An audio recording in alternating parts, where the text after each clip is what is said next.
guys. This is the Blues Man here, and as you can see, I have up on the screen a map of Calcasieu Lake, Louisiana. It's just south of Lake Charles and north of Cameron, Louisiana. This is the third part in my series of Calcasieu Lake fishing spots. In this video, hopefully I can show you some new places for speckled trout fishing in Louisiana on Calcasieu Lake. And of course, we're going to have some red fishing spots and some flounder fishing spots down in the southern end of Calcasieu Lake and near Cameron, Louisiana. All right, let's get right into it. Spot number one. Most of you recognize this as Calcasieu. You know where we are. Down here is West Cove. This is where we left off on the last video. If not, if you haven't seen the last video, check up in the corner of the screen right up in here somewhere. Or is it over there? Maybe it's over there. And there'll be a little card that'll pop up and it'll take you to that video. You can come back to it. Alright, we left off at Rabbit Island, I believe. Somewhere in that area. We had worked our way down Calcasieu Lake and hit a few spots starting at the northern end of the lake, and hit a few well-known spots that maybe you've forgotten about, and moved all the way to West Cove and the old camp canal over here near the West Cove boat ramp. And now we're down at Rabbit Island in West Cove, and here's where we're going to start. We're going to ease between this island and this shallow shoreline, and we're going to come in here to the West Pass. On Google Map, it's called West Fork Calcasieu Pass. And if I'm going to zoom in right here and try to keep this in the middle of the screen for you guys with phones. Whoop, I didn't mean to mark that there. We're going to come in here and you'll see Mud Bayou would be to your right as you're heading south. And you can fish this corner right here, but we haven't had done a lot of good there. You may pick up a flounder or something, or maybe a redfish, because this is deeper water in the middle of this right here.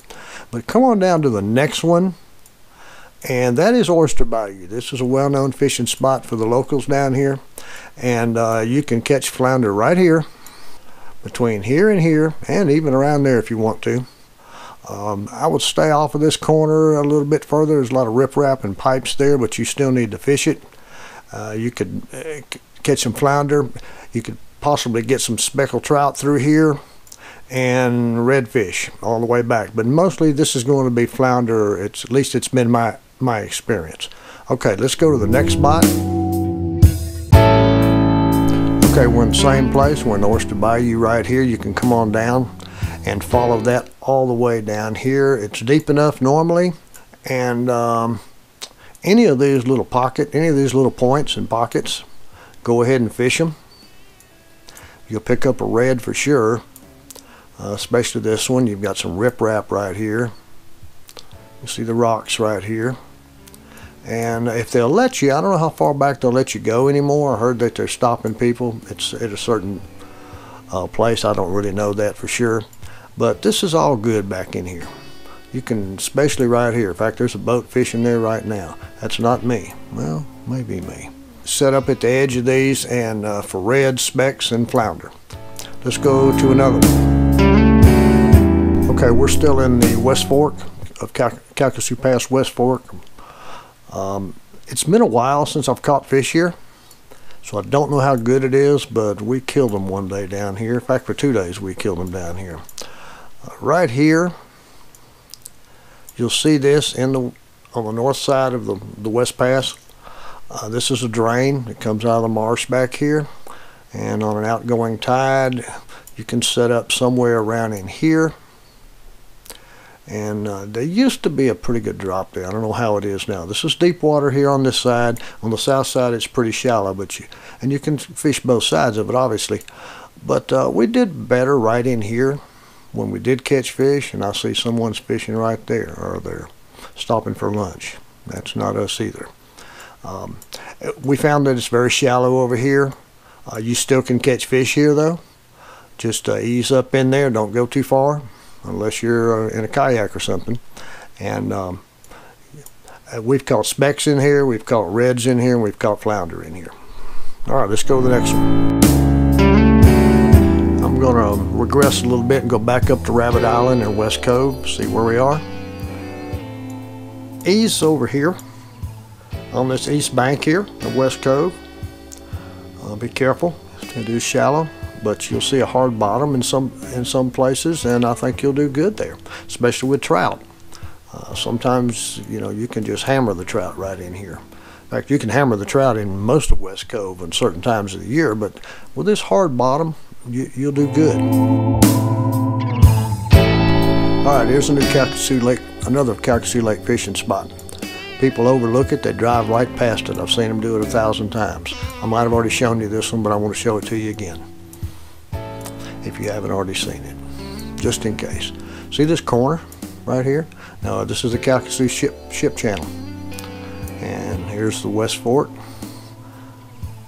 Right on this corner here. In fact, we've actually fished off the bank right here before. There's a lot of riprap right here. All right, see that little hole right there? And this little hole right in here. A lot of riprap, a lot of trash there. And I don't know what this is. This is looks to be new right now. So, like I said, it's been a while since I've been down this far. But you can certainly catch some fish in here. Flounder early in the morning, and usually I would suspect it's going to be right in here. It's where we've caught flounder early in the morning, and you'll catch some specks right out in here if you can still fish there. All right, let's move on up. Next one. Okay, here's where we are again, the West Pass. There's Rabbit Island or West Cove, Calcasieu Ship Channel. Cut across here and come right up here to this corner here. See that little pocket there? That's a great place for reds and specks, and I'll tell you why. See this? There's the old jetties.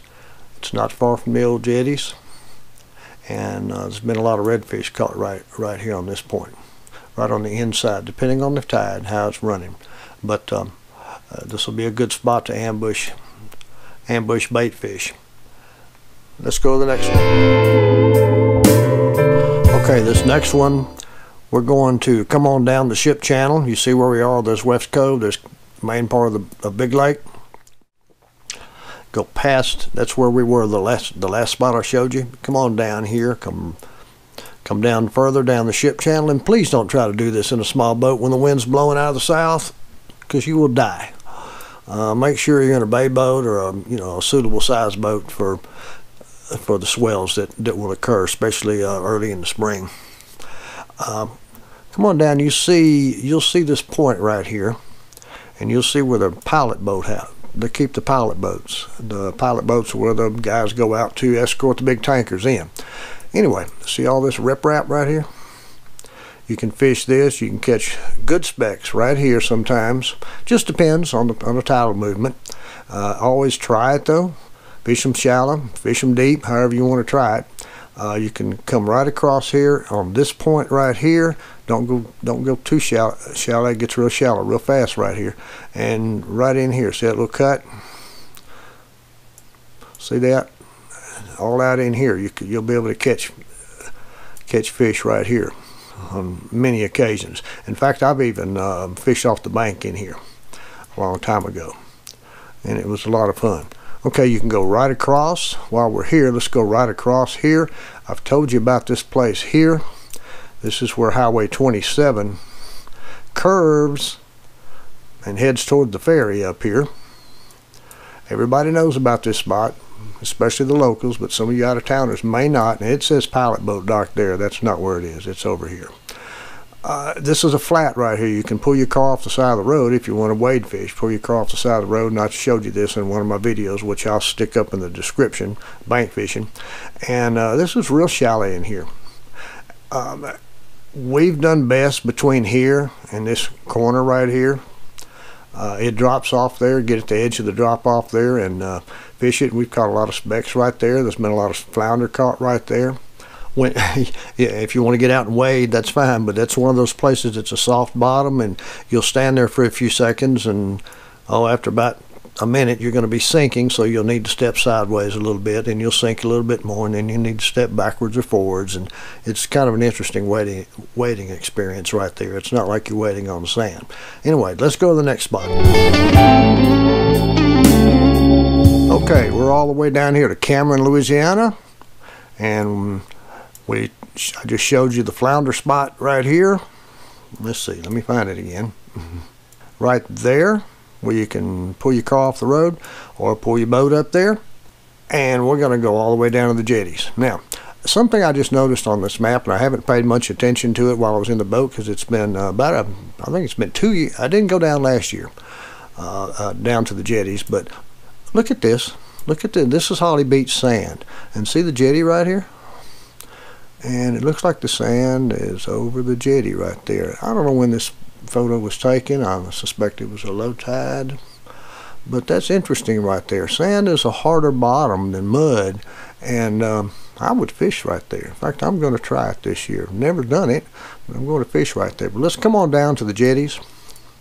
Everybody can catch fish on the jetties. Again, don't try it with a small boat. Do not take your 14-foot aluminum boat out here. You will die. Unless it's midwinter and it's flat. There's a cut in the jetty right here. In the west jetty, you can ease through there. In fact, there's a boat sitting right there, I believe. You can catch fish here. The redfish will always be out here. There's another one over here. And in fact, there are two in this photograph. Looks like there are two boats out there fishing. Either that or they're sunk. I think they're fishing. They're getting out of the wind is what they're doing, more than likely. And you can fish at the end of the jetties. And the redfish will always be through there. You may have to go through 15 or 20 big ones to get a keeper size one, but that's okay if you want to catch big redfish. A lot of people enjoy them. They're fun to catch. I don't want to fight them all day long, but you know, it doesn't hurt to catch one a day, and you know, then take you home 5 between you know, maybe 18 and 22 inches for eating. Okay, one last thing. When do you fish in this part of the lake? Well, obviously when the fish are biting down there, but how do you know that until you get there? I'll tell you when you absolutely need to fish down from West Cove south, and that's when, in the early springtime, when you've got a lot of fresh water running down the Calcasieu River, messing up the salinity levels, because trout do not like fresh water. Now redfish, I mean, they can survive in your bathtub, but trout do not like it. So I would say from Long Point on down, which is right here, we talked about in the last video. I'll put a link up right there. From Long Point on down, when you've got a lot of fresh muddy water in the lake, you're going to get cleaner water down here because of the tide fluctuation, the in and out. And you may have to go back into the marsh like this Hoister Bayou we talked about to get out of that dirty water and come way back in here and fish these points and just kind of set on the spot, because when the tide turns and it's running the right way for you, the fish are going to stack up right there. Remember, it's all about the bait. It's all about tidal movement. So my advice, if you just don't know where to start and you've got pretty decent colored water, maybe it's green, it's not completely brown, try to find the black-headed seagulls, try to find the bait flickering on the edge, top of the water somewhere, and go there. Trout are very, very spooky. Do not run your trolling motor up within 50 or 75 yards of a group of gulls hitting the bait on the surface. If you're working those birds, drift into them. Take your time. Do not keep your trolling motor running. A lot of people will do it, and I'm telling you, you're going to scare those trout, especially the big ones.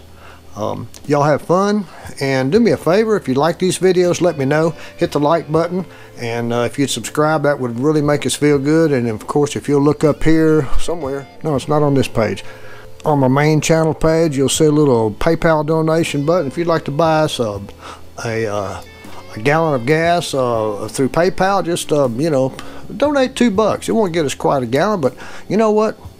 Donate it, and if you want us to shout you out on the next video, we certainly will. Thanks guys, appreciate it. Y'all stay safe, take a kid fishing, and see you soon.